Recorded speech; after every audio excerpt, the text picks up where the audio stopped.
Welcome to Study the Bible with me. Today we are continuing from where we stopped last time, so grab your Bible and let's dig right in.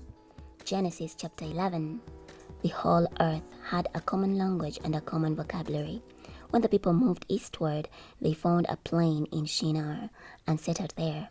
Then they said to one another, "Come, let's make bricks and bake them thoroughly." They had brick instead of stone and tar instead of mortar. Then they said, "Come, let's build ourselves a city and a tower with its top in the heavens, so that we may make a name for ourselves. Otherwise, we will be scattered across the face of the entire earth." But the Lord came down to see the city and the tower that the people had started building. And the Lord said, "If as one people, all sharing a common language, they have begun to do this, then nothing they plan to do will be beyond them. Come, let's go down and confuse their language, so they won't be able to understand each other." So the Lord scattered them from there across the face of the entire earth, and they stopped building the city. That is why its name was called Babel, because there the Lord confused the language of the entire world. And from there the Lord scattered them across the face of the earth, the entire earth. This is the account of Shem. Shem was 100 old when he became the father of Arphaxad 2 years after the flood. And after becoming the father of Arphaxad, Shem lived 500 years and had other sons and daughters. When Arphaxad had lived 35 years, he became the father of Shelah. And after he became the father of Shelah, Arphaxad lived 403 years and had other sons and daughters. When Shelah had lived 30 years, he became the father of Eber. And after he became the father of Eber, Shelah lived 403 years and had other sons and daughters. When Eber had lived 34 years, he became the father of Peleg. And after he became the father of Peleg, Eber lived 430 years and had other sons and daughters. When Peleg had lived 30 years, he became the father of Reu. And after he became the father of Reu, Peleg lived 209 years and had other sons and daughters. When Reu had lived 32 years, he became the father of Serug. And after he became the father of Serug, Reu lived 207 years and had other sons and daughters. When Serug had lived 30 years, he became the father of Neho. And after he became the father of Neho, Serug lived 200 years and had other sons and daughters. When Neho had lived 29 years, he became the father of Terah. And after he became the father of Terah, Neho lived 119 years and had other sons and daughters. When Terah had lived 70 years, he became the father of Abram, Neho, and Haran. This is the account of Terah. Terah became the father of Abram, Neho, and Haran became the father of Lot. Haran died in the land of his birth in Ur, and the Chaldeans, while his father Terah was still alive. And Abraham and Neho took wives for themselves.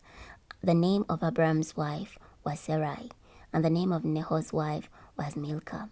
She was a daughter of Haran, the father of both Milcah and Iscah. But Sarai was barren. She had no children.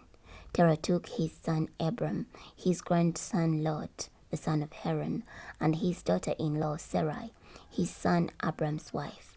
And with them he set out from Ur of the Chaldeans to go to Canaan. When they came to Haran, they settled there. The lifetime of Terah was 205 years, and he died in Haran. Chapter 12. Now the Lord said to Abram, "Go out from your country, your relatives, and your father's household to the land that I will show you.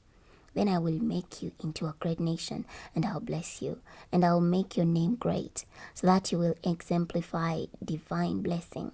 I will bless those who bless you, but the one who treats you lightly I must curse, and all the families of the earth will bless one another by your name." So Abram left, just as the Lord had told him to do, and Lot went with him. Now Abram was 75 years old when he departed from Haran. And Abram took his wife Sarai, his nephew Lot, and all the possessions they had accumulated, and the people they had acquired in Haran, and they left for the land of Canaan. They entered the land of Canaan. Abram traveled through the land as far as the oak tree of Moreh at Shechem, At that time the Canaanites were in the land. The Lord appeared to Abram and said, "To your descendants I will give this land." So Abram built an altar there to the Lord, who had appeared to him. Then he moved from there to the hill country east of Bethel and pitched his tent, with Bethel on the west and Ai on the east. There he built an altar to the Lord and worshipped the Lord. Abram continually journeyed by stages down to Negev. There was a famine in the land, so Abram went down to Egypt to stay for a while, because the famine was severe. As he approached Egypt, he said to his wife Sarai, "Look, I know that you are a beautiful woman. When the Egyptians see you, they will say, 'This is his wife.' Then they will kill me, but will keep you alive. So tell them you are my sister, so that it may go well for me because of you, and my life will be spared on account of you." When Abram entered Egypt, the Egyptians saw that the woman was very beautiful. When Pharaoh's officials saw her, they praised her to Pharaoh. So Abram's wife was taken into the household of Pharaoh, and he did treat Abram well on account of her.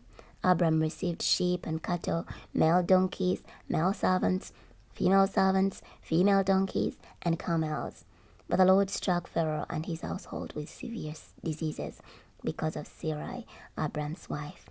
So Pharaoh summoned Abram and said, "What is this you have done to me? Why didn't you tell me that she was your wife? Why did you say, 'She is my sister'? So I took her to be my wife. Here is your wife. Take her and go."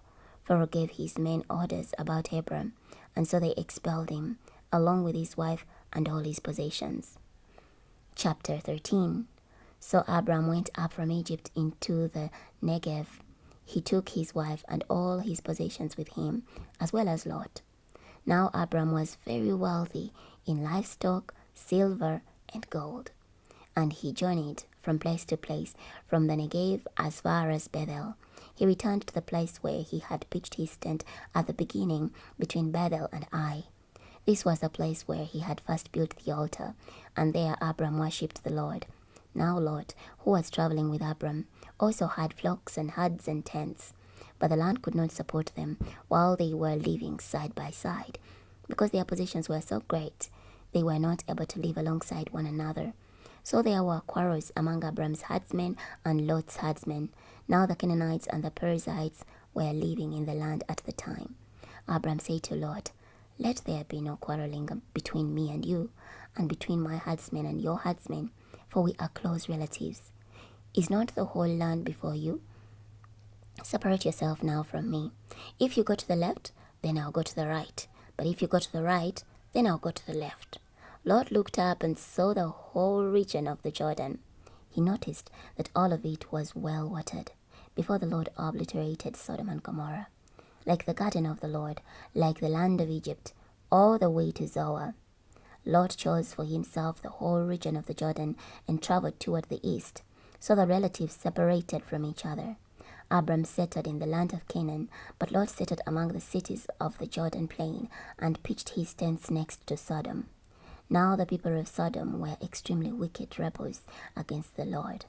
After Lot had departed, the Lord said to Abram, "Look from the place where you stand to the north, south, east, and west. I will give all the land that you see to you and your descendants forever, and I will make your descendants like the dust of the earth, so that if anyone is able to count the dust of the earth, then your descendants also can be counted. Get up and walk throughout the land, for I will give it to you." So Abram moved his tent and went to live by the oaks of Mamre in Hebron, and he built an altar to the Lord there. Chapter 14. At that time, Amraphel, king of Shinar, Arioch, king of Elasah, Kedoloma, king of Elam, and Tidal, king of nations, went to war against Bera, king of Sodom, Bisha, king of Gomorrah, Shinab, king of Admah, Shemeba, king of Zeboim, and the king of Bela, that is Zoar. These last 5 kings joined forces in the valley of Siddim, that is the Salt Sea. For 12 years they had served Kedoloma, but in the 13th year they rebelled.